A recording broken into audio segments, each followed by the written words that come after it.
दोस्तों, एक विधवा औरत होती है, महाकुंभ स्नान करने के लिए इच्छुक होती है और इच्छा जताती है अपने परिवार में कि मैं भी महाकुंभ स्नान करने जाऊंगी।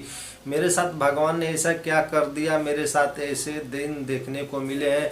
भरी जवानी में मैं विधवा हो गई, मैं स्नान करना चाहती हूँ। अपने जो ससुर होते हैं उनसे वो विधवा औरत कहती है। तो जो उसका एक छोटा देवर होता है वो एक बगल के रूम में बैठा होता है और सुनता है।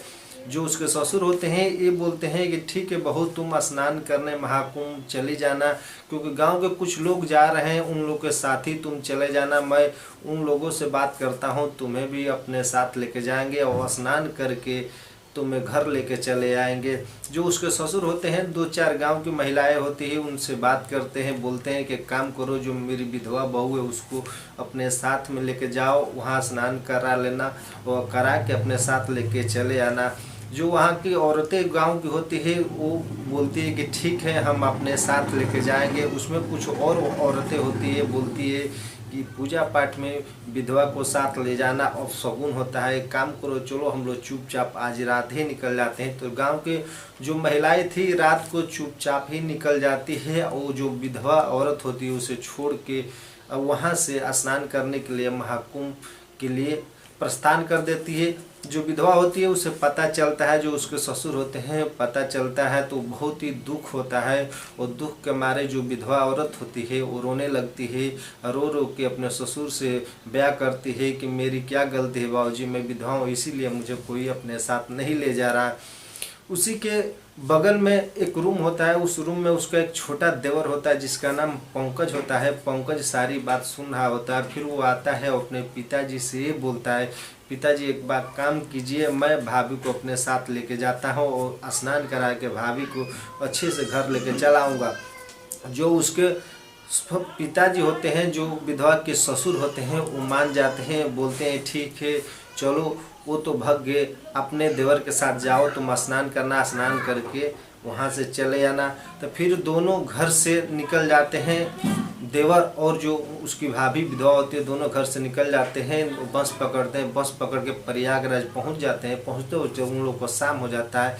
फिर वो जो देवर होता है ये बोलता है, भाभी हम रात को कहाँ रुकेंगे, एक काम करो एक होटल ले लेते हैं, होटल में एक रूम बुक कर लेते हैं, रात भर यहीं बिताएंगे और सुबह हम लोग चलेंगे, गंगा स्नान करेंगे, उसके बाद यहाँ से हम लोग रिटर्न घर के लिए रवाना हो जाएंगे। जो उसकी भाभी विधवा होती है मान जाती है। एक होटल में जाते हैं, एक रूम बुक करते हैं। रूम में जैसे ही प्रवेश करते हैं तो रूम में जाते हैं तो एक बेड होता है, एक कम्बल होता है। उन दोनों बेड और कम्बल लेके सो जाते हैं, दोनों एक साथ सो जाते हैं। सोने के बाद जो देवर होता है वो विधवा भाभी के साथ ऐसी हरकत करता है, अब जानेंगे तब तो दंग रह जाएंगे और सोचने पर मजबूर।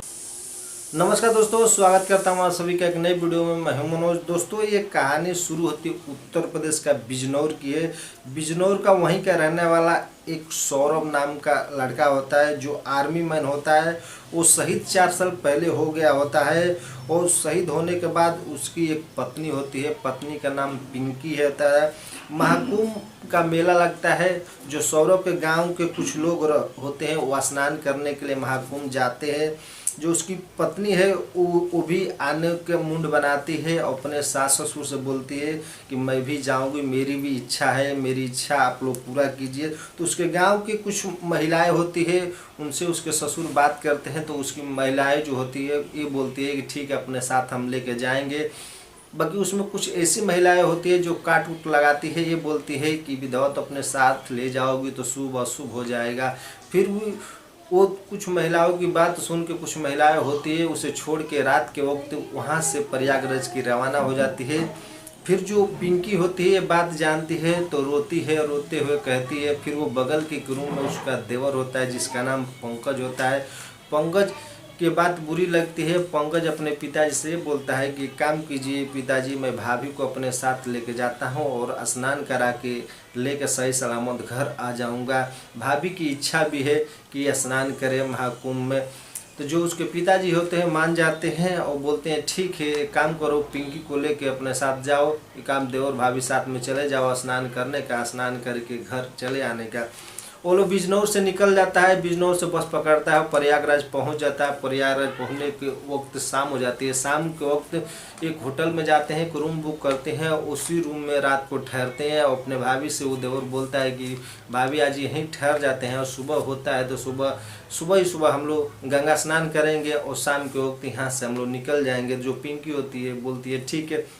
रूम बुक करके अंदर रूम में प्रवेश करते हैं, तो रूम में जैसे प्रवेश करते हैं तो वहाँ एक बेड होता है, एक कंबल होता है। उसी बेड कंबल पे वो दोनों सो जाते हैं। जो पंकज था उसकी नीयत को तो खोटी ही थी, वो जो उसकी नींद नहीं आ रही थी। पंकज बार बार करवटें बदल रहा था। जो पिंकी थी चुपचाप उस पर सोई थी। कुछ देर बाद जो पंकज होता है इधर उधर हाथ फेरने लगता है। फिर वो उसकी भाभी जो पिंकी होती है विधवा, जो हाथ हटा देती है, बोलती है ये सब गलत है, आप क्या कर रहे हो। कुछ देर बाद जो पंकज होता है 5-7 मिनट बाद वो शांत हो जाता है। शांत के बाद जो पिंकी होती है वो अपने देवर पंकज से बोलती है कि क्या तुम शर्मा गए, क्या क्यों मान गए, मुझे अच्छा लग रहा। फिर दोनों एक दूसरे से छेड़ा-छेड़ी करते हैं, फिर उत्तेजित हो जाते हैं। दोनों उत्तेजित होने के बाद एक एक कपड़े अपने उतारते हैं। उतारने के बाद दोनों एक दूसरे के साथ शारीरिक संबंध बनाते हैं।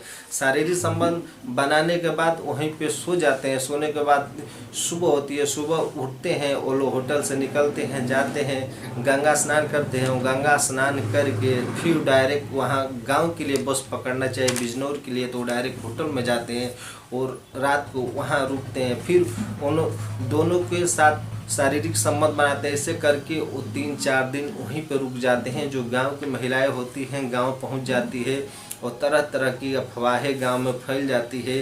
फिर 5वें दिन जो पंकज होता है अपनी भाभी को लेके गांव पहुंचता है, तो गांव में कुछ लोग होते हैं तरह तरह के बातें कर रहे होते हैं। फिर गाँव के कुछ लोग मिल के पंचायत बिठोरते हैं। पंचायत में जो दोनों को बुलाया जाता है, जो विधवा पिंकी होती है उसे भी बुलाया जाता है, जो पंकज होता है उसे भी बुलाया जाता है। वहाँ बुलाते हैं, जो गांव के पंचायत के मुखिया होते हैं उनसे सवाल करते हैं। सवाल करने के बाद जो पिंकी होती है अपने देवर पंकज का हाथ पकड़ लेती है। पकड़ने के बाद ये बोलती है कि मैं इनके साथ रहूँगी, ये मेरे साथ मेरे जीवन साथी हैं। जो उसके ससुर होते हैं उठते हैं और ये चाटा पंकज को मार देते हैं। बोलते हैं कि मैं अपनी बहू को ऐसे रख लूँगा, एक विधवा की शादी मैं नहीं कराऊँगा। जो मुखिया होते हैं वो गुस्सा हो जाते हैं और उसके ससुर को ये समझाते हैं, ये बात सुनिए, एक विधवा को अपने छाती पे रखने से अच्छा है कि अपने ही बेटे के साथ तुम इसकी शादी कर दो, इसका भी ज़िंदगी सुखद रहेगा, इसका भी ज़िंदगी सुखद है। जब दोनों का राय है तो आप बीच का रोड़ा क्यों बने। तो जो उसके ससुर होते हैं वो शांत हो जाते हैं। पूरे पंचायत तोरा मिलकर दोनों का हंसी खुशी शादी कराते हैं और पूरे हंसी खुशी से दोनों परिवार रह रहे हैं। तो दोस्तों मेरा मकसद ये नहीं है आप लोग को ठेस पहुँचाऊँ, मेरा मकसद है आप लोग को जागरूक कर सकूँ। इस कहानी से आपको क्या सीख मिली, आपको कहानी अगर अच्छी लगी तो ज़्यादा से ज़्यादा शेयर कीजिए। अभी तक चैनल से नहीं जुड़े तो चैनल को सब्सक्राइब कीजिए, वीडियो को लाइक करना ना भूलिए। मिलते हैं हम नेक्स्ट वीडियो में, तब तक के लिए जय हिंद।